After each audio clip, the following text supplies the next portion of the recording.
the drying up of drinking. A survey by Gallup released this week finds that just 54% of Americans say they drink alcohol. That is the lowest number in the poll's 90-year history, beating the record set back in 1958. Allie Bauman is here with what's causing so many Americans to back away from the booze. Allie, good morning. Good morning, Dana. Just 3 years ago, this same poll found that 2/3 of Americans drank alcohol. Now it's a little more than half. The drop-off can be attributed in large part to a growing number of young Americans who say they don't drink. With sober bars like New York's Hecate popping up in cities across the country, the liquor just isn't flowing like it used to. If somebody orders a great bottle of wine for dinner, I'll have a glass, but I don't drink out of social need anymore. A new Gallup poll found the number of Americans who say they drink alcohol has fallen to its lowest level among several demographics, including women and young adults, 18 to 34-year-olds, only about half of whom say they partake. I think young people might just be a little bit more wellness conscious, a little bit more health conscious. For the first time in Gallup's history, a majority of Americans consider drinking in moderation bad for health.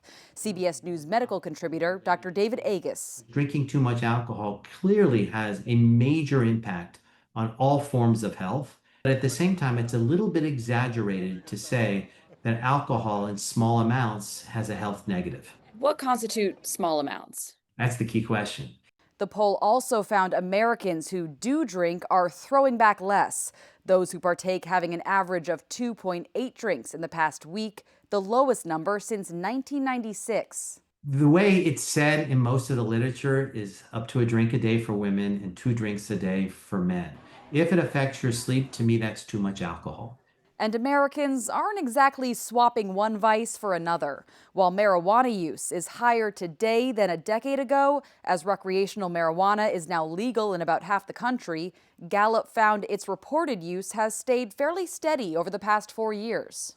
If you want to maintain your cognitive function, you want to perform optimally and productively, a glass of wine can be okay with that. My hope is we don't substitute it with other things like marijuana.